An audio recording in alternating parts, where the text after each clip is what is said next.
সোনালি আলোয় ঝলমল করছে চারপাশ। এমন মনোরম পরিবেশে একদল হরিণ নিশ্চিন্তে ঘাস খাচ্ছিল। তাদের জীবনে কোনো উদ্বেগ ছিল না, ছিল শুধু বর্তমান মুহূর্তকে উপভোগ করার আনন্দ। হঠাৎ করেই সেই শান্তি ভেঙে গেল। বনের গভীর থেকে এক হিংস্র বাঘ বিদ্যুৎ গতিতে বেরিয়ে এসে হরিণদের ওপর ঝাঁপিয়ে পড়ল।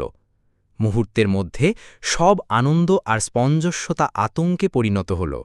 যে হরিণগুলো কিছুক্ষণ আগেও নিশ্চিন্তে জীবন উপভোগ করছিল, তারাই এখন প্রাণ বাঁচানোর জন্য দিক বিদিক ছুটে পালাচ্ছে।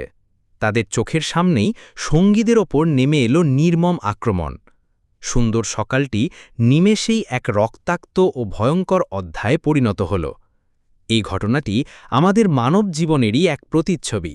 আমরাও অনেক সময় আমাদের জীবনকে ঠিক ওই হরিণের পালের মতোই শান্ত ও নিরাপদ ভেবে নিই।